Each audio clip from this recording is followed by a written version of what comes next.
की भोग्या थी अकबर की, लेकिन अकबर के साथ अब वो सेक्सी सुख दुख दिख रहा है, वो काम विनाशकारी दिख रहा है। अकबर को कंपनी देने की वो पहले वाली रुचि नहीं रही। अकबर का चित्त भी उससे मुड़ गया। उसका भोग भवन अब कृष्ण की पूजा का भवन बन गया। कृष्ण गोविंद हरे मुरारे हे नाथ नारायण वासुदेव जप करती, ध्यान करती। ऐसे करते करते वो ताज की सोई हुई जीवनी शक्ति जगी, वो आत्म विकास हुआ और महाराज संकल्प बल बढ़ा। सोते कहती थी अच्छा है, अपने कमरे में मर रही तो मर रही है, बाहर तो नहीं आती, कोई बात नहीं, अच्छा हुआ भला हुआ। और ताज कहती कि अच्छा हुआ भला हुआ कि मेरा इस यौवन का शोषण करने वाली वृत्ति अकबर की शांत हुई। मैं अपने यौवन को भोग में नहीं लेकिन योग में खर्चूंगी और योगेश्वर की बंदगी अदा करूंगी। मैं तो ताज ध्यान करते करते ऐसी ऊंचाई को छूती है कि ताज की भक्ति पराभक्ति के रास्ते की यात्रा कर रही।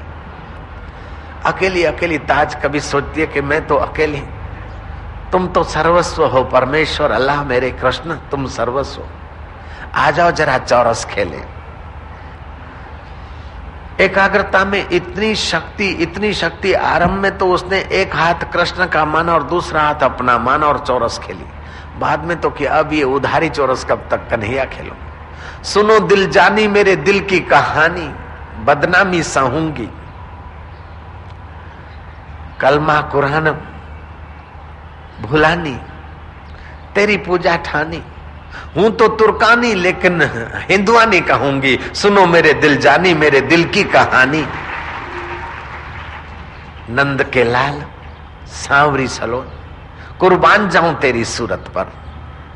कृष्ण को पुकारती, कविताएं लिखती पढ़ती, कभी हंसती कभी रोती, मानो दूसरी मीरा अकबर के महल में पनप रही है। एक दिन चौरस खेलते खेलते जोर से हंस पड़ी। ये भी क्या तुम कमाल करते हो, जब आते हो औरत से हार के चले जाते हो। कृष्ण ने उत्तर दिया कि मैं भक्तों के आगे हार जाता हूं तभी भी मुझे दुख नहीं है। भक्त मेरी संतान है, वो संतान जीतती तो बाप को प्रसन्नता होती है, इसलिए मैं हार गया तो भी मेरी जीत है और जीत गया तो भी जीत है। ताज हार और जीत तो सपना है, लेकिन वो चैतन्य आनंद कंद अपना है। अकबर कान लगाकर सुनने को आया था किसी कारण से। अकबर ने दरवाजा खटखटाया। क्या औरत जात को इतनी छूट छाट दी और तू किसी पराये मर्द से बात कर रही है? ताज कहती पराया मर्द नहीं, वास्तविक में वही मर्द है जो अपने आत्मा को जानता है। बाकी तो इस प्रकृति के शरीर में जो बैठे हैं वो कहने मात्र को मर्द हैं। तो क्या तेरा कहने का मतलब है? बोले मैं कृष्ण के साथ चौरस खेल रही थी। कहाँ है बता तेरा कृष्ण? बोले तुम्हारी आंख वो खुलेगी तब दिखेगा। टीवी और रेडियो के व्यस्त वातावरण में है, लेकिन जब टीवी का चैनल नंबर 100 रेडियो का स्टेशन नंबर 100 होता है तभी वो व्यवस्थ दिखते हैं, सुनाई पड़ते। ऐसे सूक्ष्म जगत में बहुत कुछ है, लेकिन जब तुम्हारा आज्ञा केंद्र खुलता है, तुम्हारा अमुक केंद्र खुलता है तो सूक्ष्म जगत दिखता है। बोले कोई परिचय दे दो। बोले सच्चे हृदय से पुकारो।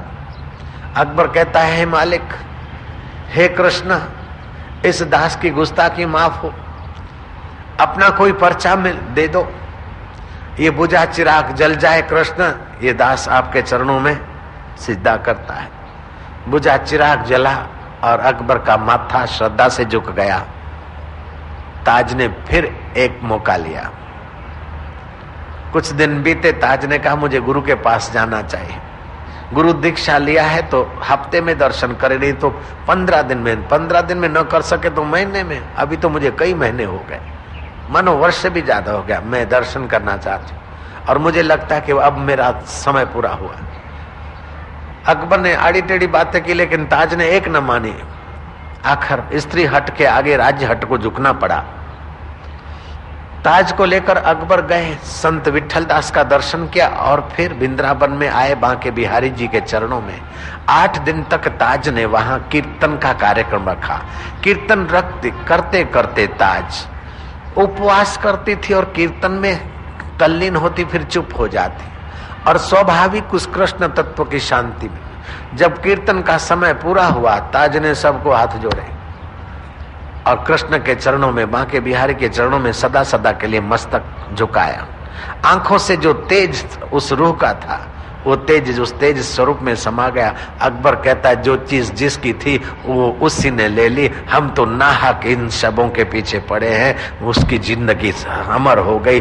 कैसी अनाथ बच्ची को भगवान ने सनाथ कर दिया। ताज को तो पता भी नहीं होगा कि आशाराम बापू होंगे सैकड़ों वर्षों के बाद, और भगवान की कथा में मुझ मुसलमान अनाथ बच्ची की कथा आदर से करेंगे। ताज को पता नहीं था, लेकिन ताज के दिल में जो दिलबर बैठा है वो अभी भी तुम्हारे और हमारे हृदय में बैठा है।